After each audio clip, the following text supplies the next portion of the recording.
the Antichrist to come and take the world for Lucifer. And the last line of that, quote, prayer is, let light and love and power restore the plan on earth, and may it seal the door where evil dwells. Which I had already learned from reading the Bailey books, that meant sealing Jews, Christians, and Muslims off into their own separate place. And basically they were going to be the phoenix that would arise from the ashes to build a new civilization.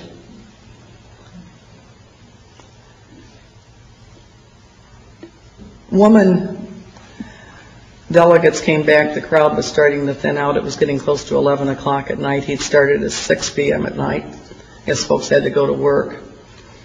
And the woman that came next stood next to me, very prim, little black lady, very neat, very trim. And she looked like she could have been an activist in any Black Baptist church in Detroit, head of the altar committee or something. And I turned to her as gently as I could, and I said, I hope it does not offend you, but I will not be reciting the great invocation with you. I will say my own prayer. She said, no, honey, that's all right. We all have our own paths to God. And I said, the reason I will not say the great invocation is the scripture said very clearly, the Antichrist would come and deny that Jesus was the Christ. I said, Benjamin Creme has denied it fervently all evening on behalf of this Maitreya character. And the woman said, there's been many Christs.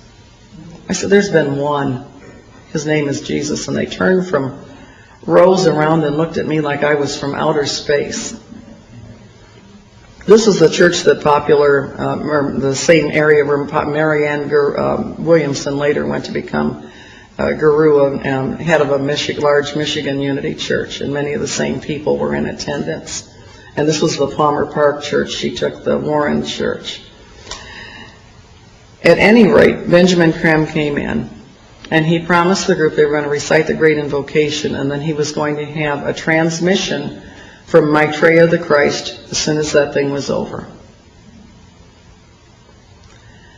But they would say the great invocation first. And his literature said he'd been overshadowed by Maitreya the Christ everywhere and delivered a message. They started, from the point of light within the mind of God, may light stream forth, and I went nice and clear, and all the acoustics in that room were wonderful. Our Father, who art in heaven, hallowed be thy name. Thy kingdom come, thy will be done. And I did that every single stanza. And they got down to the last part and said, let light and love and power restore the plan on earth, and may it seal the door where evil dwells. And I said nice and clear, may Jesus Christ return to earth and end the evil present in this room tonight.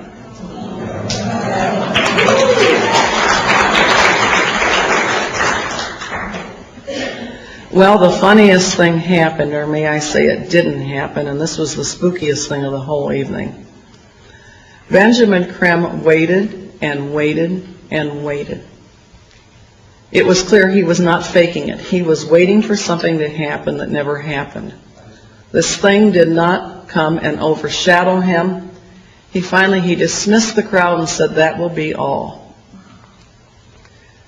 We went out, and of course everybody's glaring at me. And Dan Butts, the one who was the master of ceremonies for the evening, glared at me. And another one said something sharp to me in Dan Butts' presence. And I said, if your new Maitreya the Christ, Betreya the Christ, or whatever his name's supposed to be, were everything he was cracked up to be, one lousy Christian in the room reciting the Lord's Prayer shouldn't have stopped him. And we honestly thought things were going to happen. They were running ads in their magazines. They were publishing books. They really thought they were going to carry it off. And their magazines had ads, expect the Christ in the spring of 1982. And they thought things were going to happen on the day of the syzygy, March the 10th, 1982. And it was weather-wise, it was a disastrous day for the Detroit area. I drove my son to school. and we went through some floods to get there. And he read me an article from the Detroit Free Press by a reporter I had noticed had written many pro-New Age articles. In fact, the day after Benjamin Creme spoke, there were headlines in the Free Press with the same Dan Butts picture, hand in hand through the New Age. And she said, "Zoom, not doom." And she said this syzygy was a great thing. It meant maybe even a new Messiah was on his way. I was so depressed, so discouraged. The weather didn't add to my mood. She said that all these things were taking place this day, that even in Fort Wayne, Indiana, which is my hometown, that a man, John Davis from Wyoming, Michigan, would be giving a talk for the Coptic Fellowship, the 3 stages of the Christ reappearance. And I thought there's just no way to stop this. And I looked at that paper all day, and finally that afternoon, I picked up the phone. I don't know why. I picked up the phone and I called the Detroit Free Press. And I asked if I could please speak to the reporter who wrote the article. It was Ruth Seymour's byline. And they said she was unavailable. I left word, said I'm an attorney in downtown Detroit. I would like to speak to her. I have some material that might be of interest. She called me back approximately 15 minutes later. And I was going to say something very sharp to her, but she sounded so scared I couldn't bring myself to do it. And I said, "You've written several articles about the New Age movement." She said, "Yes, I have." I said, "How would you like to see the flip side of that movement?" She said, "What do you mean?" I said, "I've examined it carefully. It's identical to Nazism." She said, "Why do you say that?" And I quoted the Foster Bailey passage I read about Europe. And then I said, "They're using 666 and calling it a sacred number." She said, "Oh, creepy." I said, "I lecture on this every other week at St. Genevieve's School in Livonia." I said, "If you like, I would be very happy to make a copy of my lecture notes outline for you. And you can check my references for yourself and see if I've been accurate."